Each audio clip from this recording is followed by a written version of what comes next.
I am back, or we are back. Square and Compass Promotions is back. Take your pick virtually in Johnstown, Pennsylvania, a place I was lucky enough to visit last year. And visited last year for their Paranormal Expo, and it's happening once again. Back again, also, we have brothers, I guess worshipful brothers now, Brennan and Sean Stifler of the Johnstown Masonic. I always call it Masonic Temple because, in Canada, but really it's the Masonic Convention Expo Center in Johnstown, Pennsylvania, or close. Close. It's what's the actual? Because I know a lot of jurisdictions now are moving away from the term temple because it tends to convey people think of religious connotations often with that. It is the Johnstown Masonic Expo Center. Oh, it's actually, we call it the Johnstown Masonic Event and Conference Center. Event and Conference Center. I was close. I think it said Expo and Conference Center. Yeah. Event and Conference Center. All right. The Johnstown Masonic Event and Conference Center. So welcome back, both of you. Thank you for returning to the podcast. Thanks for having us. Yeah, thank you. It's good to see you again. Yeah, no, and I posted a bunch of videos last year, a bunch of stuff on social media about my trip to Johnstown. But just for your guys, once again, it's about 2 months away, but you have the third annual Paranormal Expo coming up. Tell me a little bit about that, what the Paranormal Expo is, what are some of the things you're looking forward to this year, and even what are some of the things from last year to this year, right? If people went last year, what can they expect to see back again this year? And even more importantly, what maybe can they expect to see brand new that they didn't see last year? You can get this one. You started it. This is all your show. I like throwing him on the bus as always. He did. Well, our Paranormal Expo, Cryptid and Supernatural Expo, it goes with speakers about cryptid creatures, paranormal creatures. We got, like I said, special guests Jeff and Willie again this year. This year we're offering food vendors. They're actually bringing food trucks. That's going to be different than the last time. So we're going to have food trucks coming. More variety of artists. You got me on the bus here, man. I can't keep up. Oh my God, you need me to step up? Yeah, step up. We're gonna have authors this time, crafts, paranormal talks, cryptid talks, Jeff and Willie. Just the overall same experience with a lot of new flair, especially the food trucks, which I'm probably going to be at most of the time. So if you need to find me a lot.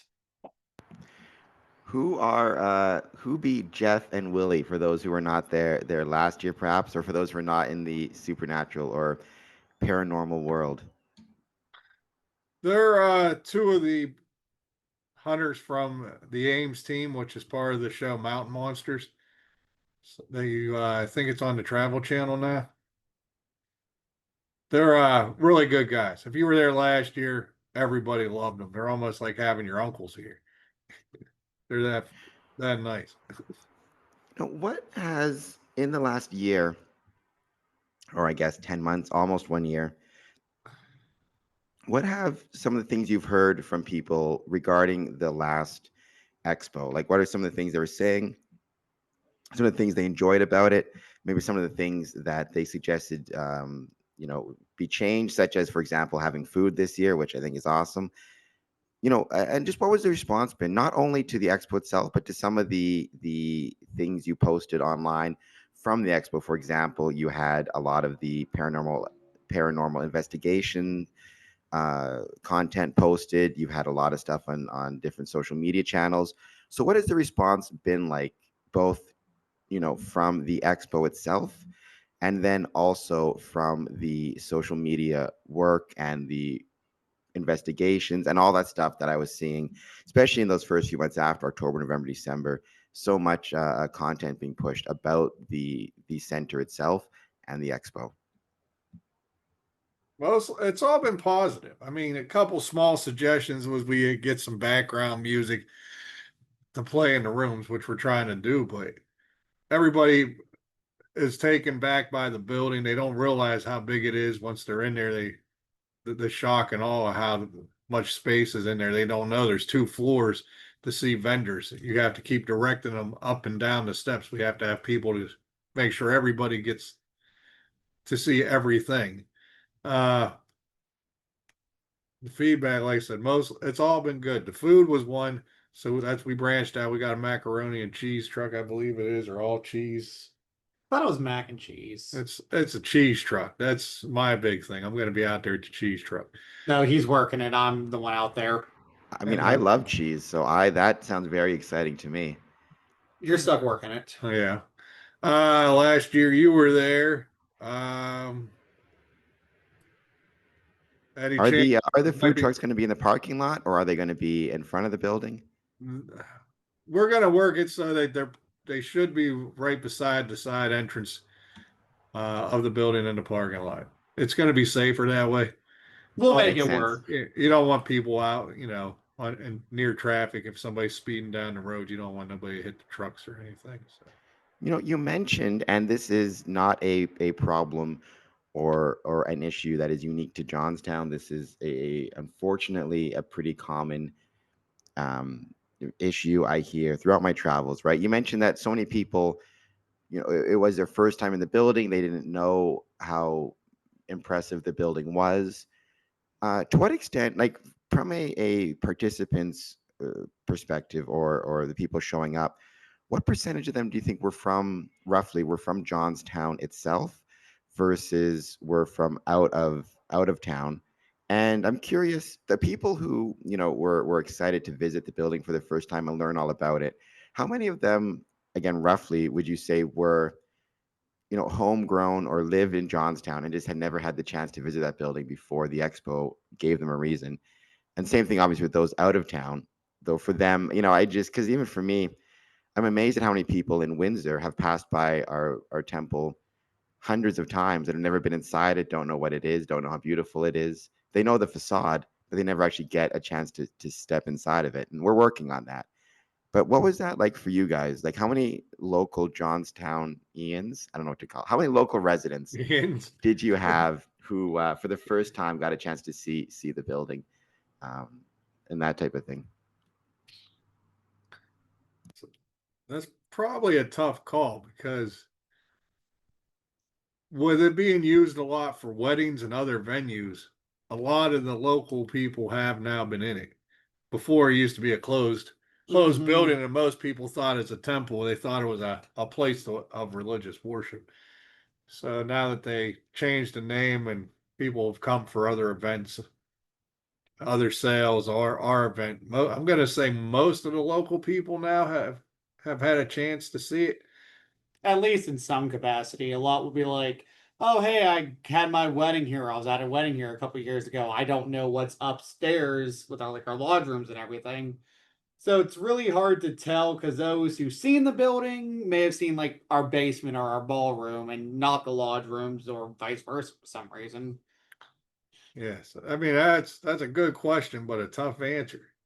I mean, obviously the people from out of town have no idea what it looks like. They're the easiest ones to find out. They walk in and they usually stop and talk to like Pete, because they'll catch somebody and they'll start asking a ton of questions, or they'll come from other lodges. We've had other brothers that never been in our building from out of area come in, and the first thing they hear is we have a York rate. They want to know if there's secret rooms and stuff because they're York rate. But yeah, that's a tough question to answer. Well, I mean, it sounds, and even like what you were saying, that is, I think that often can be an issue with Masonic buildings, especially the larger ones that host weddings, right? Is you may have locals who are familiar with part of the building, like wherever they had their wedding, but they're not aware of just how big it is or how many Yeah. things. Detroit is a great example of that. And to its credit, right, Detroit runs tours of the Detroit Masonic Temple to show people around. But you may have people who've been to the Detroit Masonic Temple a million times, but exclusively for concerts. So they're aware of the concert space, but have never seen the lodge rooms or the wedding venues, and vice versa. You may have people who've been there for to have their wedding at the Detroit Masonic Temple, but have never been to the concert side of it. So, when you have a building that is as grand as yours, size wise, people may know their little portion of it, but not the whole thing. And so again, it's about showing off the spaces, right? And showing people how important it is. Like how, since we talked last year, what are some of the things that has been happening with the Johnstown Masonic Convention Center? I know, for example, there's historical designations. I know that you have different lodge events. You guys are featured recently in what was it, the Pennsylvania Masonic magazine, if I recall correctly. I just found that on social media and think one of you guys shared that. Like, it seems like Yeah. you guys have had a lot of stuff going outside of just, I shouldn't say just because it's my favorite thing, right? Outside of the Paranormal Expo, it seems like there's been a lot of things happening with Johnstown that you guys are working on. It's been a lot. That's what I can say. We just, the lodge itself, our lodge, 538, just had its 150th anniversary going on there. So we had a lot of Grand Lodge visitors and other visitors in there in the building. Um, we had Katrina Wildman, you know her from Paranormal State, Portals to Hell. She did an investigation there. We're waiting for that video to release. We right now just incorporated, or they're coming over, just started to come over. Prince Hall Masons are going to start using our building because they are looking to fix theirs while they're working on it. They're going to be in our building and sharing the space with us, which is really nice. What's We're- what's it been like? You mentioned before. I'm curious about this because I have been very impressed with the way that Johnstown Masonic Convention Center, the event and convention center, has leaned into the paranormal investigations, getting celebrities within that world to come out. And I whether you believe in the supernatural and the paranormal or not, if you are a Masonic building, especially if you're an older one and you have any type of history to you, like it's a great way to increase kind of the footprint of your building on social media, to get the word out about your building, to get people coming through who want to check it out, sources of revenue. Is it, since you've had the last two paranormal expos, since you've had those investigations, have you found more and more, like, have paranormal investigators started to reach out to you, or are you reaching out to them, or what's the relationship been like? Because it does seem like every couple months I'll go on Facebook and I'll see another paranormal investigation happening at Johnstown, or another you know uh post about something supernatural there. So to what extent has it been, people are now starting to reach out to you independently? Are you reaching out to them? What's that process like? well, right now, I'm still reaching out. I'm still doing the reaching out. I mean, I think when Katrina's video hit YouTube, when the documentary that Bump in the Night Society did hit YouTube, and people can actually see the stuff they have caught, the evidence, I think that'll start bringing the actual people to reach out to us. But I'm reaching out to a lot of the people that most you see on TV to try and get them to come and experience it themselves and go from there and see what happens. Well, I mean, But keep in mind, right? If you're reaching out but you're getting responses, probably that's a sign that you're on the right track, because at first there's a lot of people who reach out and either don't get a response or get cursory no. The fact that the responses are leading to people actually coming, including people with some pretty significant followings, right, should probably tell you you're on the right track and things are going well in that regard. So, and again, you kind of building up your portfolio, resume, right? You can point to things to show these investigators so they can see, right, that it's a legitimate, not just a legitimate location, but you've had people there in the past, you've treated them well. People want to come back for that, or make that part of their, I guess, rotation, for lack of a better term, their investigative history. yeah, we definitely try to make it an experience for everybody to remember, especially because firsthand experiences between Brennan and I, uh, and a lot of the brothers over there with the paranormal. We know there's stuff there. We've seen it. We've experienced it. So when people ask us, why should we come there? When I reach out to them, I tell you, you can count on two hands and 2 feet. Somebody had some kind of an experience, whether it's footsteps, shadows, knocks, so full figures. Plus, it helps. I send out those little video clips that they caught on the security camera doing too, so they have evidence in hand that we're not saying we think it's haunted. We pretty much experience stuff. In our opinion, it is, but we want your opinion on if you believe it is. So that's why we're asking you to come out. So I think it is, like you said, it's on the right track, and I'm hoping and expecting that we'll probably get more people because we got, I think, two more ghost investigation crews coming to the expo this year. We got a couple coming, that's for sure. A couple more. And I think, they might take interest and maybe want to investigate themselves. So, What would you say? I know we talked a little bit about this earlier, but I do want to kind of go back to it, right? Feedback from people who were part of the expo last year, obviously, right? You mentioned having food there, which you're going to have this year, a cheese truck. I don't even know what's going to be part of the cheese truck. I just like cheese. So that excites me. For that. That would be reason to come in and of itself, right? I think would be just cheese. But what are some of the particularly like positive feedback that you got, things that people really enjoyed from either last year or even the year before, right? Was there anything in particular from last year's that really stuck out to people that you got a lot of positive feedback from? I mean, for me, I can say taking part in the investigation was a lot of fun. If I recall correctly, started like 10 o'clock at night. I think that was something I really enjoyed quite a bit. And also, learning about the cryptid side of the supernatural, which is not something I was really aware of before, right? When I think supernatural, it's zombies, it's ghosts, it's things of that nature. Having people talk, having Bigfoot hunters and things of that nature there, which was because, again, Pennsylvania, I suppose, it's kind of your neck of the woods. But that was something that really stuck out to me. What were some of the feedback you got in terms of things people were really enjoying about last year's convention, or even the year before? Well, one thing everybody talks about is just how friendly everybody is. Like my dad said, we try to make it a good time for everybody. Guests, vendors, doesn't matter. If we can do something to make it easier for you or just have a good time.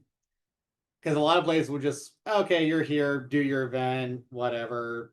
Let us know when you're done. We try to get involved as we can, directing people between the floors. Hey, check this place out. And even just interacting with the vendors. Sometimes you just go down, mess with a vendor, check out some products, you make a new friend. Yeah, a lot of the feedback, especially from the vendors, is like he said, the hospitality. We made a lot of friends just based on hospitality because we really are involved with that side of the aspect of you're here to make the event. We might be hosting it, but our vendors and our speakers and our guests are the reason it's happening. So you got to, kind of let the ball go and enjoy yourself at the same time while keeping everything in order.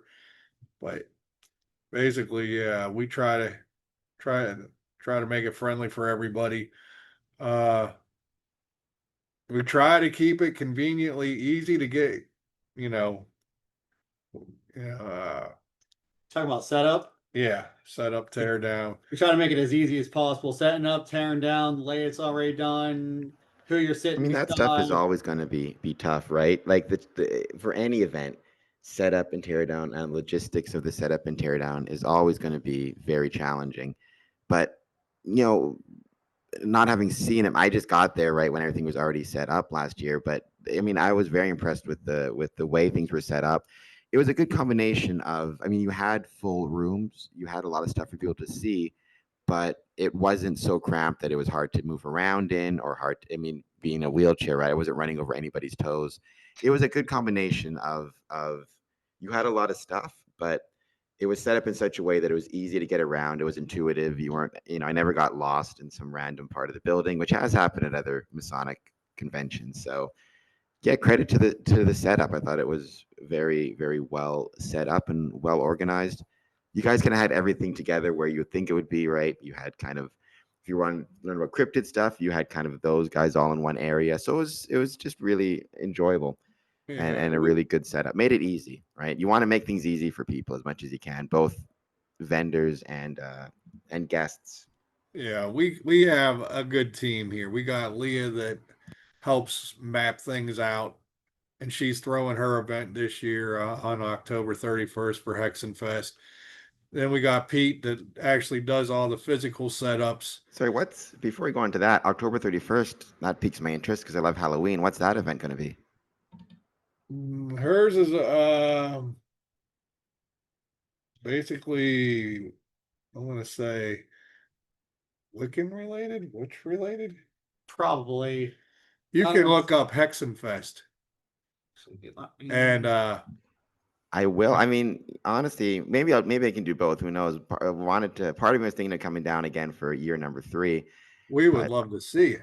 Oh, for although sure. I will say, one of my regrets about my visit last year, and it's not, it's nobody's fault except Mother Nature's fault, is I was late September. You're still not quite at that time when the leaves are turning and it's more in fall. You were kind of to send me a picture, but I remember saying, like, I can only imagine how beautiful Johnstown must be In in person. later fall. And you sent me a picture of the leaves changing. To be in Johnstown October 31st, I suspect will be particularly beautiful to see all the trees and stuff. It's such a cool town, a beautiful town. But It is maybe a I can very do nice both. Who town. knows? It would be nice if you could come back because it's August starts Squonkapalooza under Joe Fogel. He's one of our regular vendors that comes out and does his stuff. Then it goes to us for the Cryptid and Supernatural Expo, and then we have now the new edition of Hexenfest. So it's 1, 2, 3. There's like a lot of stuff. It's almost we want to try to make it, and I don't know how fast it'll catch on, but we want to try to make it a cryptid paranormal hub, if you will, and tourist, I tourist think that'd be areas. awesome. I'm sure Johnstown would appreciate that too, right? With Make it the place to be. Yeah, tourism and getting people into the town, and Johnstown is a relatively small town, so anything that brings people in is going to be, I'm sure, from the town's perspective, a win. So it was Hexenfest, HEX. ENFEST. I'll say I sent you it too if it went through. He sent it to you or on your Facebook. Oh, So I found it here, Eventbrite and Facebook. Okay, well, and thank you for that. And let that be a segue. Please follow me on Facebook, follow me on Instagram, follow me on Patreon, all that good jazz. The more followers I have, the more people find our wonderful channel. So going back to to what I was talking about before. So or kind of the paranormal convention, right? What percentage, and again, roughly speaking, right? Is it going to be kind of the same vendors from last year and versus some of the newer vendors and newer presenters that you have? Because it seems, talking to you offline, like you've got a really good combination of, returning. You got the old hits coming back, but you also have some new, I guess, vendors, presenters, new personalities coming in as well. what did you say? About 40% original. Either 40, 60 or 50, 50, more like 40, 60. Yeah, 60% of it's gonna be newer faces, 40% the original groups. So and it's kind of it's good for us because we have the ones that want to be regulars and we appreciate them and love them, and we got new ones that are coming in that we get to meet, so we get to make more friends, see how that goes. You Hopefully need they both, come back. right?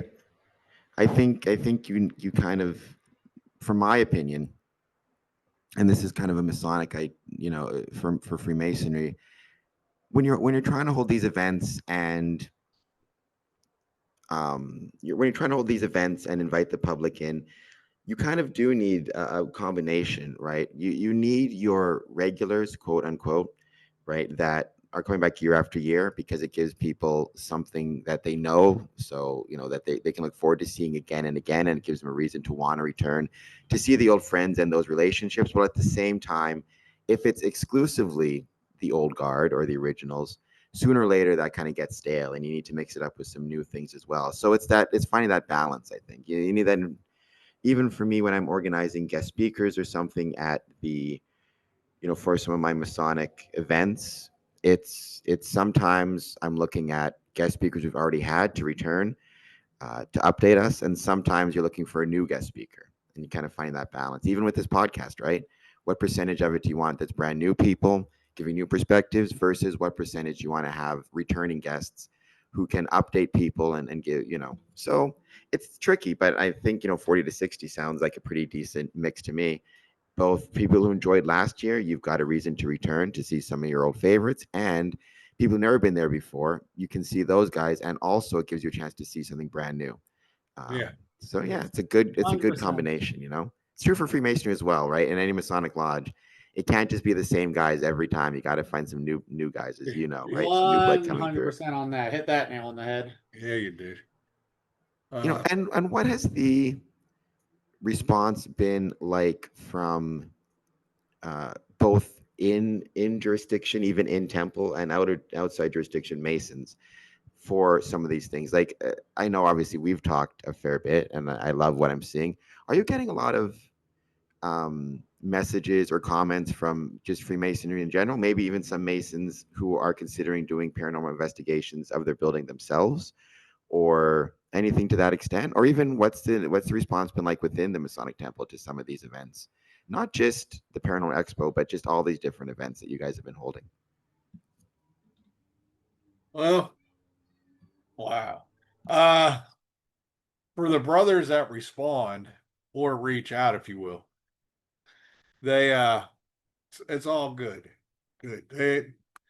Nobody really is saying, "Hey, let's come investigate the building," but they all enjoy the lifeblood coming into the building, the different events, the people, because every now and then somebody comes through and they randomly say, "Hey, what's Freemasonry about?"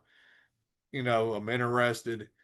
They get information. Now they might not necessarily be from our area, but hey, they opened the door while they were there and go back and they talk about joining where they're from. But so for the few brothers that reach out, it's all been positive. They're encouraging. They want it to continue. They want the things to grow, events to grow, the expo to keep going, because it does not only help us, but in general, like I said, it opens doors to the fraternities and gets people talking about things.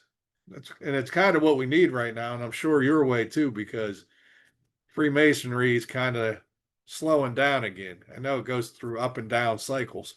So No, I agree with that 100%. I mean, yeah, we if the word I've always used when I'm talking about what Freemasonry needs to be, right, is it needs to be relevant in the communities in which it's located. And relevance, it doesn't mean, it doesn't have to mean, the thing that helps you pay your taxes, or the thing that, is a matter of life and death, like your doctor or whatever it is. Relevance just means, is Freemasonry something that is on the mind of the community more often than not? And, that relevance, that's why I think events like the Johnstown, Masonic Conference Center's Paranormal Encrypted Expo, right? That's why I think events like that are so vital, because it keeps the building and it keeps Freemasonry relevant to the community. They're thinking about it. They're through it. They pass by it, and it's not just a building that they pass by. It's, hey, I had, I went to an expo there and it was really cool.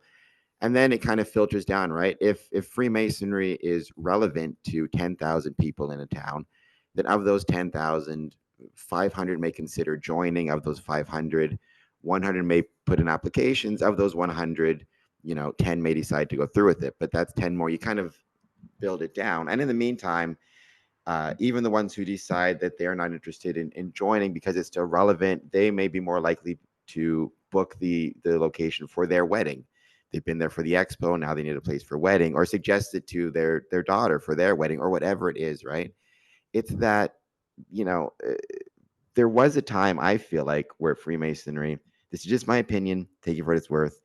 But for whatever reason, and I have my theories, Freemasonry seemed to retreat into itself. It seemed to think that it didn't need to be relevant to the community. It just needed to focus on being relevant to its members, and didn't do public events. It didn't seem to want to advertise itself. And I think at least to me, when you look at the numbers and everything else, I think that was not a winning strategy, whatever it is they decided. At least that's my opinion. But I think what you guys have been doing at the conference center is so wonderful, because again, you're making Freemasonry through the building, which is a great way to do it. You're making Freemasonry relevant to Johnstown, right? Like Johnstown is going to care about that building, about those events. It's certainly, if you make it a kind of a hub of cryptid or supernatural investigations, right?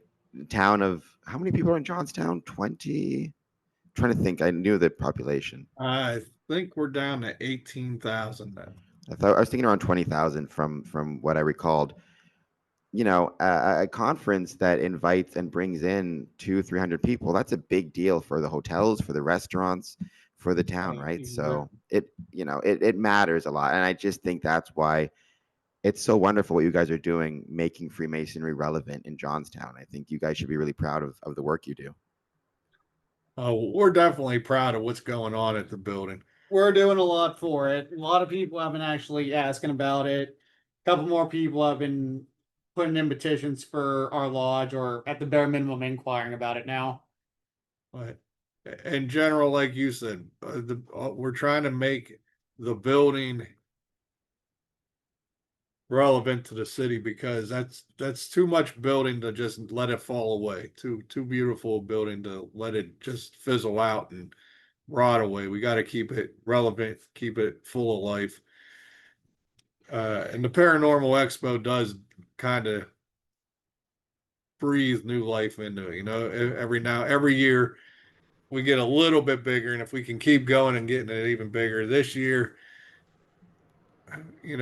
we got, like I said, about 40, 60 in guests. And then we're hoping when we get our charity set up preservation fund, that'll give us a little bit of leeway to get some radio advertising. And by next year, we can grow it to more speakers or more special guests that are from, television or something like that, because we'll be able to advertise it. Right now, you don't really have much of a budget through the building, but we're hoping that we can change that as well. So, I mean, the question I've asked before, when people get in touch with me and they ask me like, or people are asking me like, how would I define, a successful, what would I define as Freemasonry being successful? Like, what is the definition of success for Freemasonry?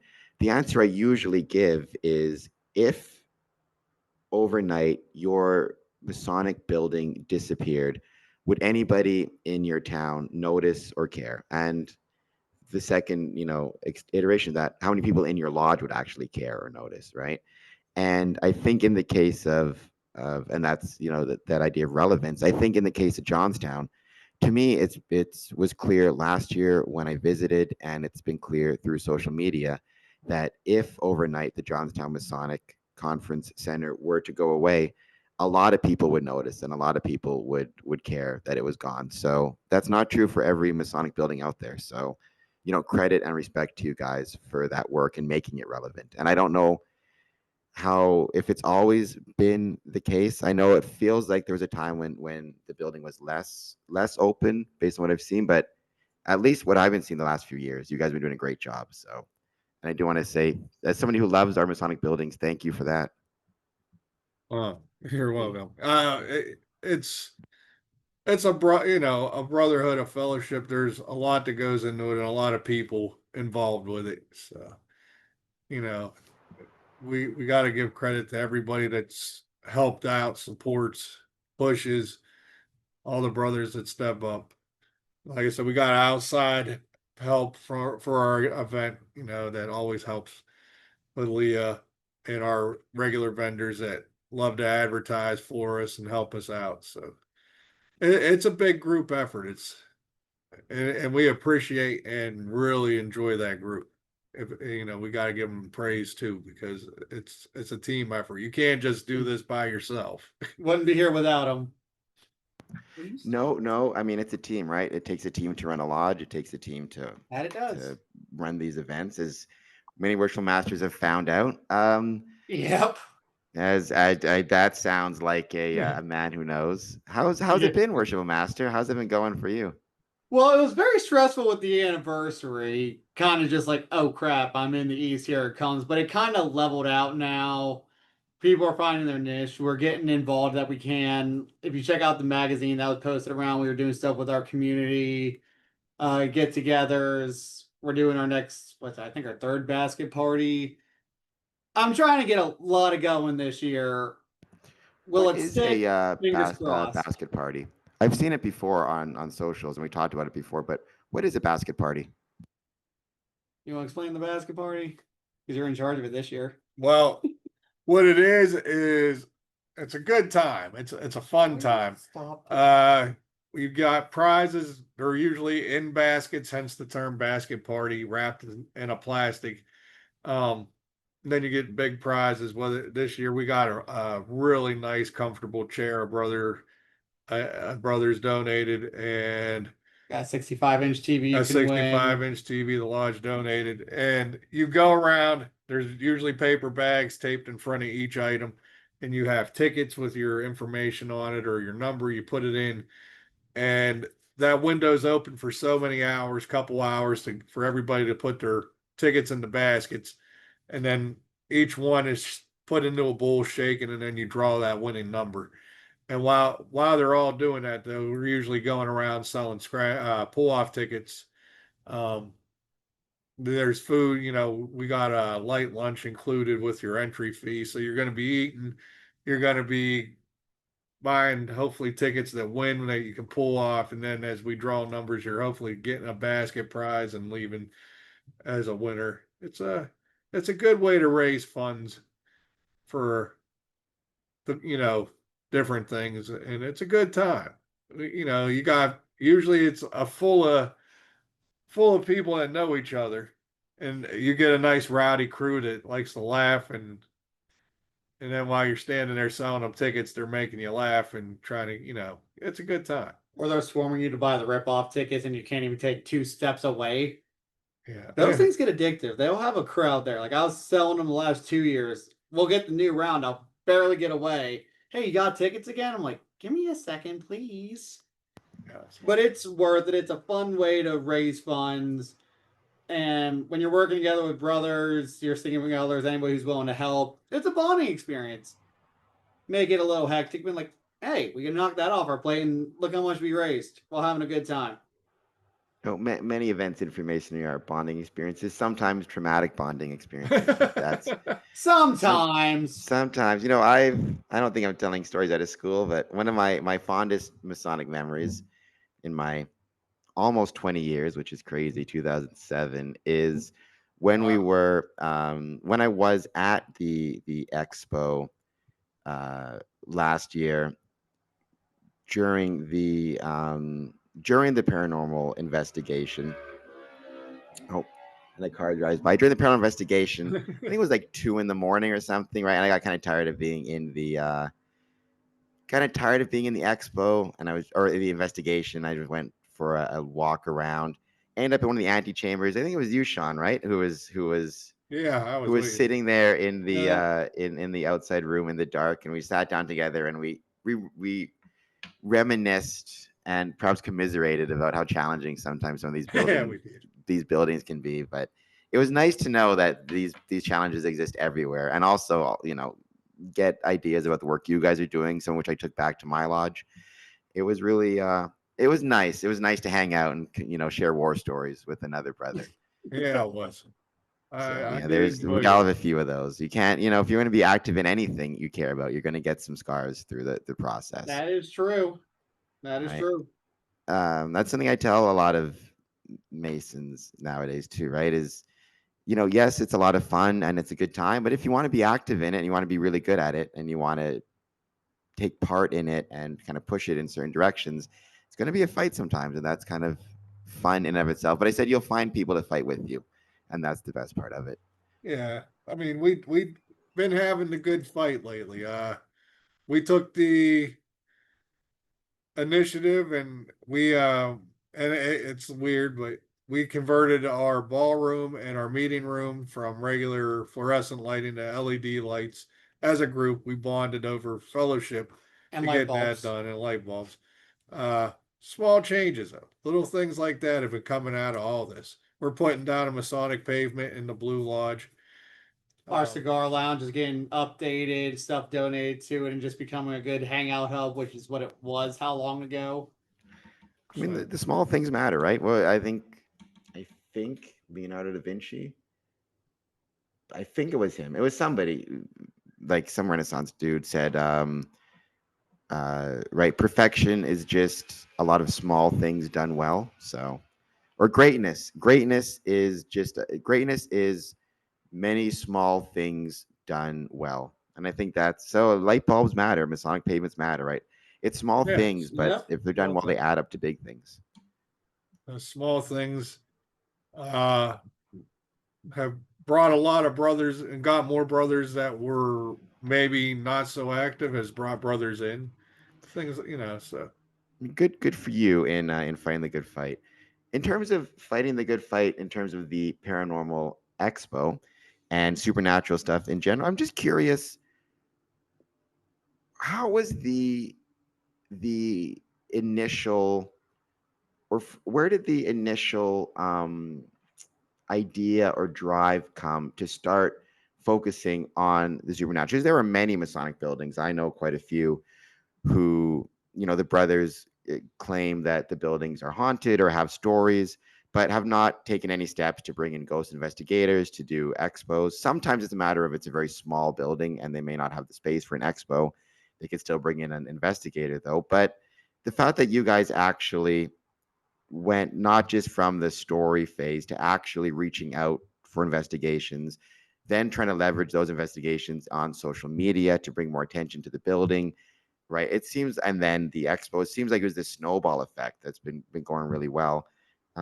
I kind of did something similar in my Masonic temple. We had a couple of ghost investigations. oh, nice. Nice.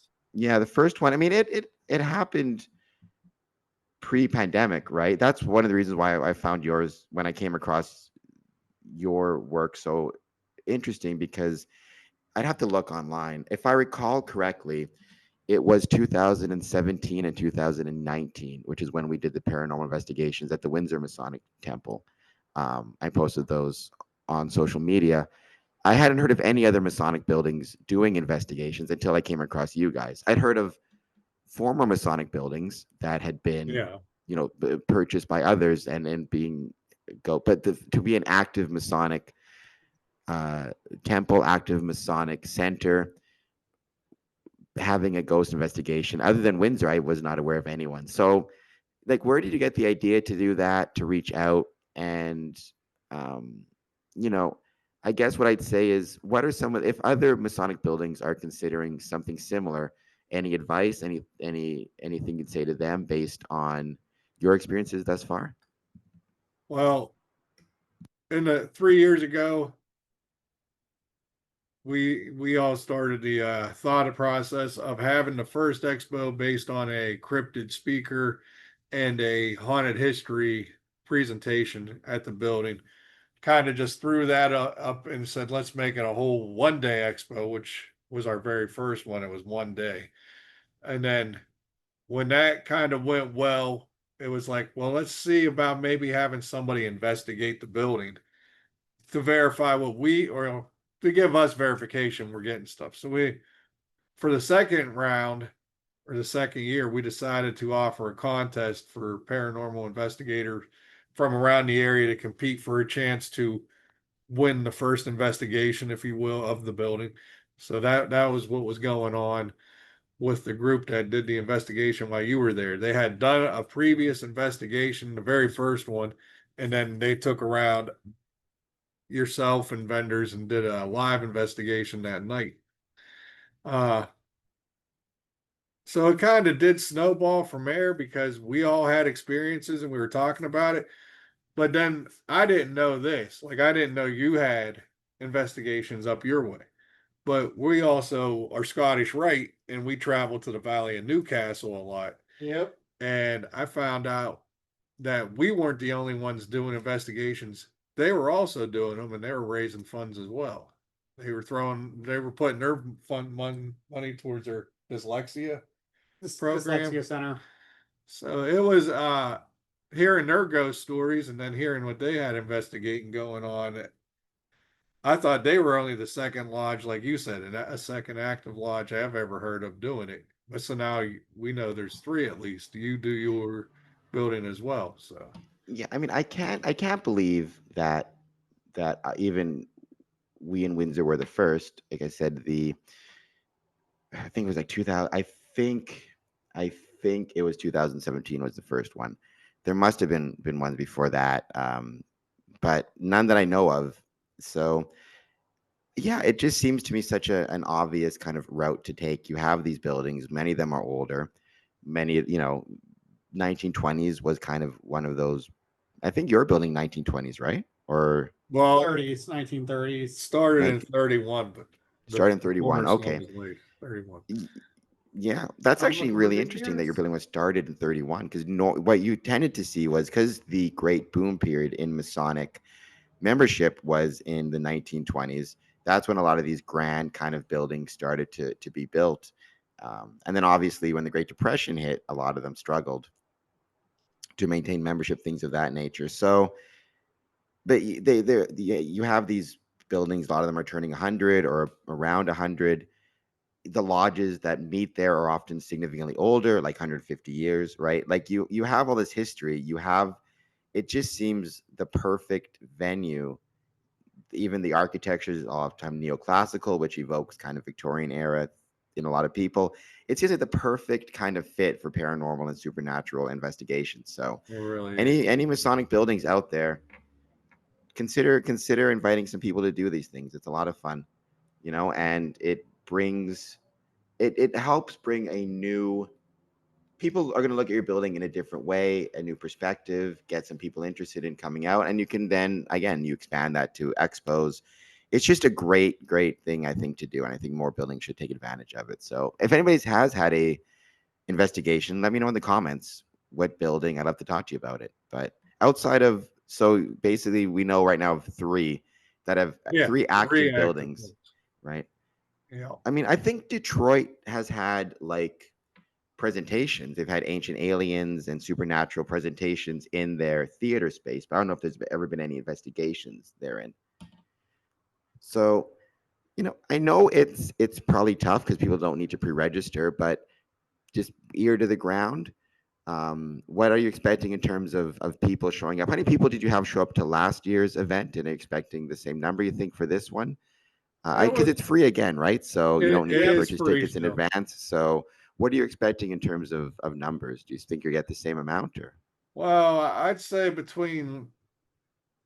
I would say we got almost if we were close to probably 3,000 over 2 days of visitors.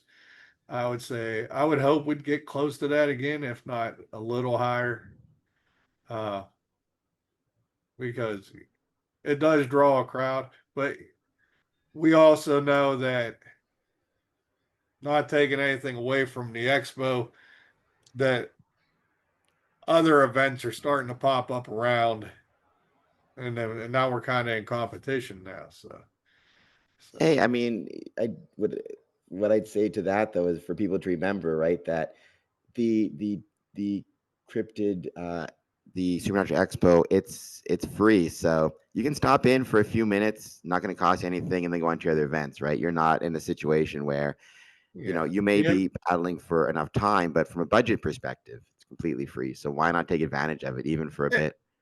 yeah, it's free. It's family friendly too. There's nothing there that's not like you can't bring a family into it. It's not scary. We'll have the Ouija board museum again.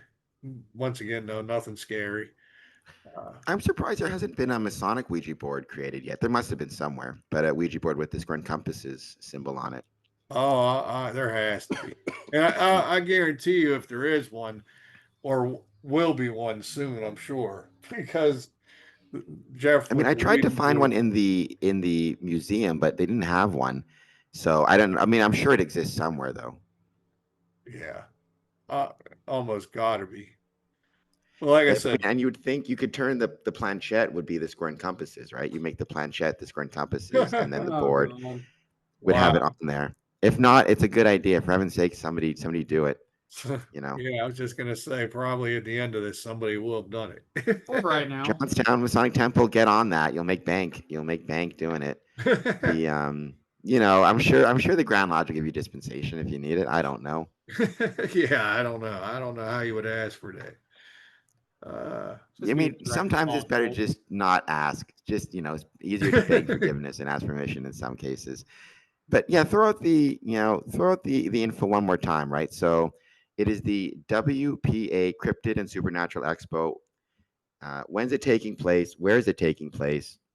Okay. How It's much does it cost to attend, and what can people expect? Give the elevator pitch. give the elevator pitch.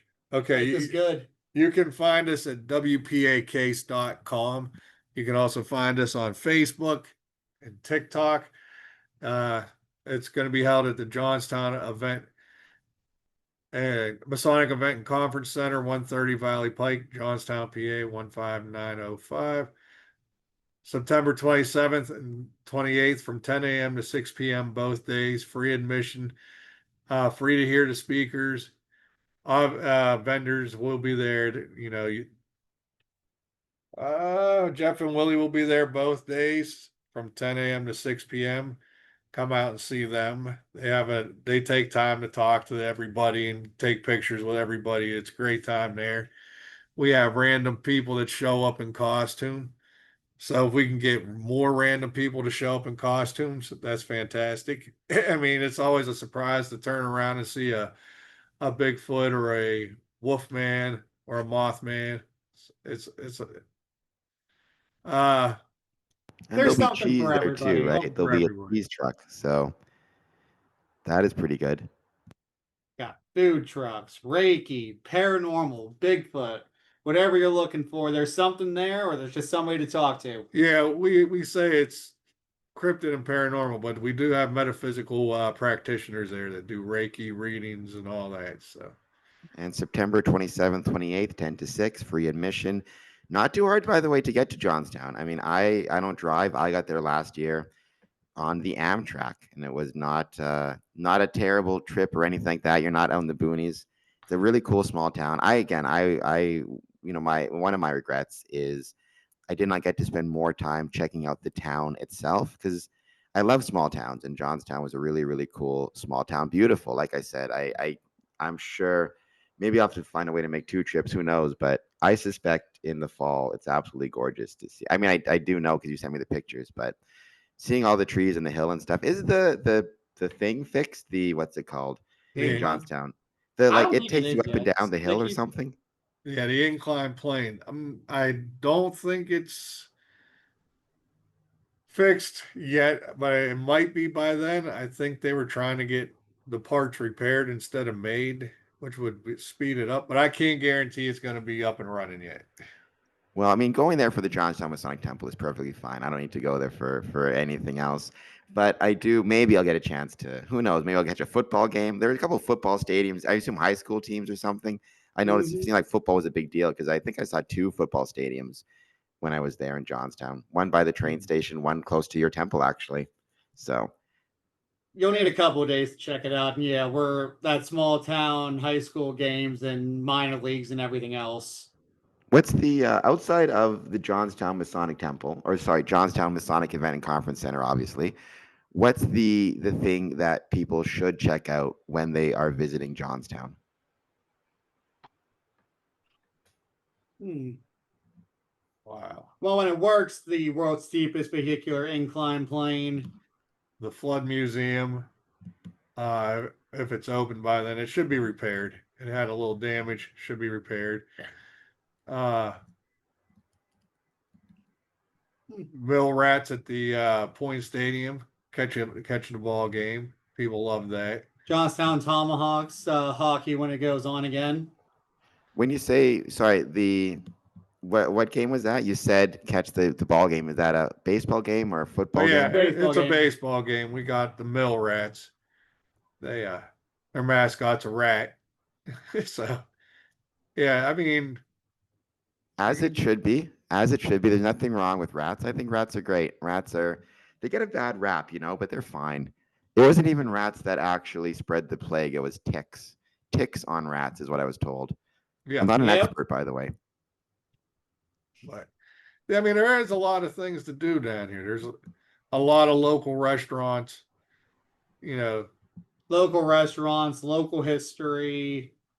If you are into the Civil War at all, we have a Grand Army of the Republic building at Central Park. They're currently working on renovating that. It's a historical town. Yes, it had a tragic past, and Johnstown's known for that. But we're really working on evolving past it and just being that bustling small town again. It's funny. I just quickly went to Google Maps. I just searched Johnstown. It's still coming up Google Maps as Johnstown Masonic Temple, anyways. Although it's Johnstown yeah, Masonic. it will. It comes up as Masonic Temple, but because temple, religion, we lead more towards the Masonic Event and Conference Center when talking to No, I people. think it's a better. I think most places now, most jurisdictions are going for that. But I just found it. But it's really interesting when you look at at least for me, the picture that pops up when you're looking at maps is actually. I wonder if I can share my screen quickly. It's kind of cool. It looks like a wedding or some type of special event happening, which again goes to show the relevance of it in the community. Let's see if I can pop it up quickly. Dun, dun, dun. There it is. We're going to see if this shares. Let me know if you guys can see this. I cannot see this. It said started screen sharing. Maybe it's going to come up. We'll give it a second. Yeah. Oh, there it is. Yep. Yeah, it looks like over here, looks like they're having a good time. So I think that's great, right? Oftentimes what you see when I do these searches, and I do these searches often, is you see it's a picture of like the facade of the building more often than not. Rarely do you actually see over in this side, like inside the building, people having a good time and having fun. So Now, what again, you need to do for your viewers is click out the street view down there and show them what the facade looks like. oh, I should, although I don't want to ruin it for them. They should go and That is travel also to Johnstown. true. But you don't get to see what's inside. All the yeah, cool that's stuff's true. inside. Or come to my or just go to my Instagram because I posted pictures of the building on Instagram a couple times. I don't know if you guys can This see is it all there. you get on Google. You got to get the good stuff by showing up.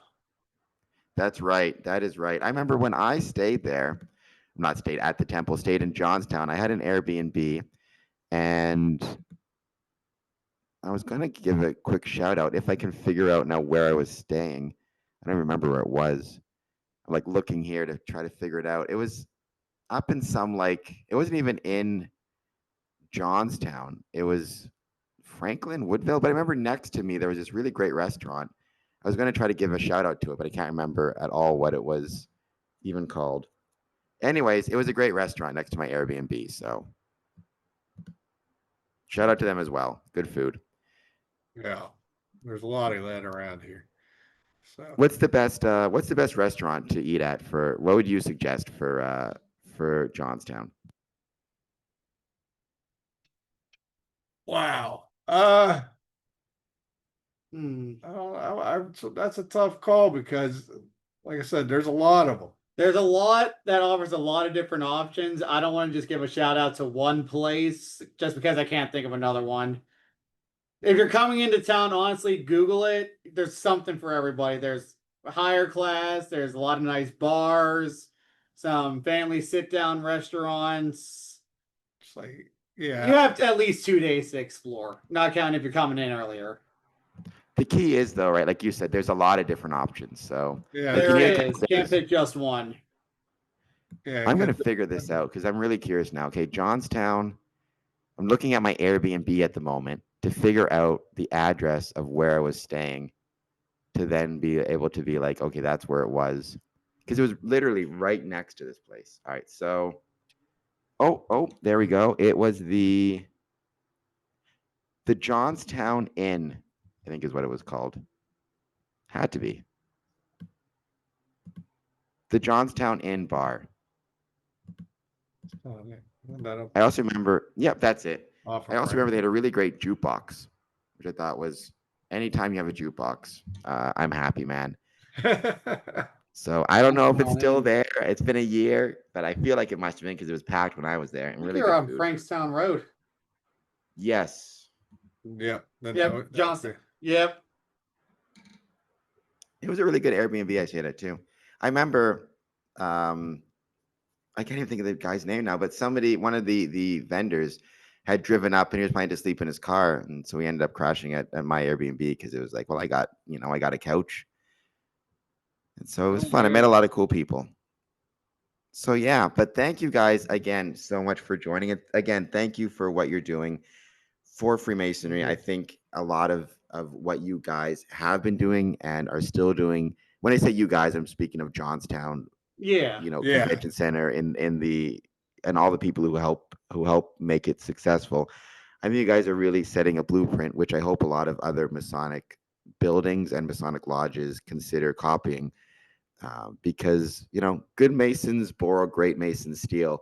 There's a lot of really good ideas to steal from Johnstown. So pay attention to what they're doing. Follow them on social media. Follow them, on Facebook and Instagram and everywhere else. See what they're doing and see what you can take back to your location and your building. But yeah, thank you for what you're doing to maintain the relevance of Freemasonry and the building in Johnstown. I think it's wonderful. Thank you. Thank you for having us. All right. Good to see you. And with that, thank you guys for tuning in. As always, I'm going to mention, or I'm trying to mention this more. I keep forgetting. Check me out on Patreon, patreon.com/squareandcompass. You can become a member for free. I'd really appreciate the support. Hit like, hit subscribe, etc., etc. And if you can make it, mark on your calendar, September 27th, 28th, WPA Cryptid and Supernatural Expo, Johnstown Masonic Temple, free admission, 10 to 6 both days. It's going to be a blast. All right, guys, see you later. See ya.